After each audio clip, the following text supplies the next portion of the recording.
Mengelola negara memang harus paham bela negara, mengerti geopolitik dunia, dan mempunyai tim pemikir kelas dunia yang solid. Akan membicarakan apa kita kali ini? Kita membicarakan tentang masalah di Papua, gerakan separatis bersenjata yang lagi marak menyerang markas tentara dan polisi. Sebelum kita membahasnya, maka kita harus memahami juga tentang global player yang sedang bermain apa. Begini maksudnya, kita pernah memperingatkan mengenai Freeport dari kacamata geopolitik, karena berbeda melihat Freeport dari hanya sekedar faktor ekonomi saja, berbeda dengan melihat Freeport sebagai alat tekan politik, berbeda melihat dari kacamata geostrategi dunia, berbeda melihat dari fungsi humanitarian atau sisi kemanusiaan. Apapun yang kita lihat, maka itulah yang jadi tindakan kita, dan apapun tindakan kita akan mendapatkan akibat. Oke, jadi Bosman mau ngomong apa nih? Muter-muter dulu. Kita lanjut ya, ini semua agar paham. Jadi kesimpulan tentang kelompok separatis di Papua adalah akibat dari sebuah tindakan yang mungkin tidak dipikirkan dulu, tidak dipikirkan dalam-dalam, sehingga terjadi pemberontakan dan penyerangan bersenjata seperti saat ini. Akibat dari... Baik, sebelum menjawab, kita rincikan dulu fakta. Senjata rifle atau senjata laras panjang yang dibawa mereka para pemberontak separatis yang ingin Papua merdeka adalah AR-15 buatan Armalite. Ukuran peluru 5,56,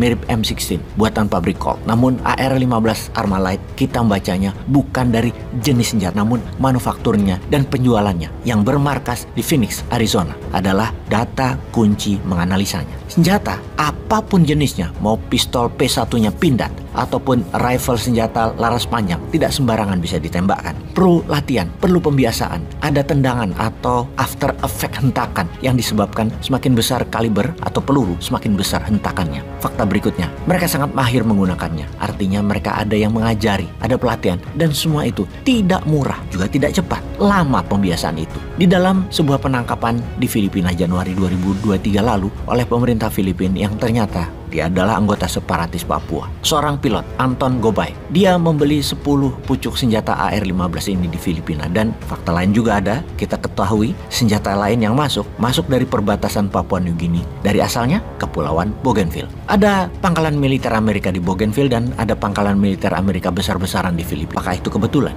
Kita ke Freeport sekarang, yang sahamnya dimiliki McMoran, yang markasnya di Arizona. Dan Phoenix adalah ibu kota Arizona. Dulu zaman Freeport aktif, yang mengawal Freeport adalah Senator Arizona John McCain, war hero-nya Amerika, di mana McMoran adalah salah satu perusahaan penyumbang pajak besar di Arizona yang harus dikawal khusus tentunya secara soft power, secara politik, dan hard power secara militer. AR-15 di Phoenix, McMoran pemegang saham Freeport juga di Phoenix. Ada kesamaan. Secara bisnis dengan Indonesia memang Freeport ada kontrak yang memayunginya selama 40 tahun. Dari 1967 ke 2017 yang bisa ditambah 20 tahun ke 2037. Di mana secara pembukuan emas hasil olahan tembaganya Freeport dihasilkan di Okinawa dan Rio Tinto Spanyol sudah dicatat di Kementerian Keuangan Amerika hingga 2037. Ketika ada gerakan mengambil alih pabrik tembaga Freeport dan mengolahnya akan di Indonesia, maka ada ketidakseimbangan dalam neraca cadangan emas Amerika. Pastinya yang ini sangat tidak disukai Amerika. Ini menantang hegemoni Amerika. Analisa itu pernah kita ungkap berkali-kali, di mana kita Indonesia bisa menghadapi dua hal.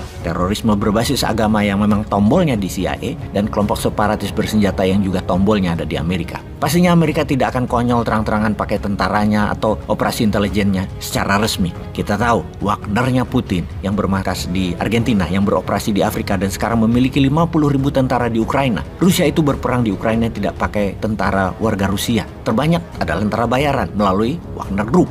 Demikian juga Amerika punya Blackwater Private Army, juga punya Triple Canopy yang berbasis di Portugal misalnya. Bisa-bisa saja mereka menjalankan misinya. Untuk Papua kita harus mengerti anatomi musuh kita siapa dan yang memayunginya siapa. Di permukaan dunia terlihat ramah, pejabat antar negara yang berperang terlihat ramah, saling sapa, saling jabat tangan, namun di shadow bayangan mereka saling hujam, saling tusuk. Sungguh tidak sederhana memahami dunia geostrategi kawasan dan hegemoni. Jadi kita harus melakukan lobby. Lobbynya bukan hanya ke Amerika doang, Australia sampai New Zealand kalau perlu, karena Kapten Philip, pilot Susi Air yang disandera, adalah warga negara New Zealand yang saat ini belum juga dibebaskan oleh tentara Indonesia. Ditambah lagi, mereka kelompok separatis bersenjata ini selama tahun 2023 ini menyerang terus dan sudah memakan puluhan korban tentara dan polisi Indonesia. Bayangkan, tentara terlatih bisa diserang separatis. Apa kira-kira mereka nggak ada yang melatih gitu? Apa kira-kira mereka nggak ada yang biayai? Apa kira-kira mereka tidak ada strategi perangnya? Perang gerilya, hit and run, bersenjata berat. Siapa yang mengajarkan? Mengambil Freeport, kalau dilihat secara ekonomi terlihat benar, namun membelinya pakai hutang, menggunakan cara hostile menekan kasar, mengalihkan dari Okinawa dan Rio Tinto, membuat panas hegemoni. Kita harus kuat menanggung menanggung akibatnya. Hegemoni memang kita harus lawan agar kita berdaulat. Namun ada cara elegan yang lebih diplomatis. Kita mendapatkan hak atas aset tersebut 100% bahkan. Dan Amerika tetap senang sehingga Papua tidak lepas. Hal ini adalah cara elegan yang saat ini pejabatnya belum pernah melakukan. Hanya langkah pragmatisme sederhana dibungkus narasi buzzer rupiah yang sekarang berakibat tumpah darah berkepanjangan. Tentara dan polisi jadi repot, rakyat Papua jadi gelisah. Wahai sahabat, hati-hati dengan Papua. Jangan sampai anak cucu kita nanti nyanyi lagu wajib dari Medan sampai Ambon berjajar pulau-pulau karena Sabangnya lepas, Merauke-nya lepas. Peace.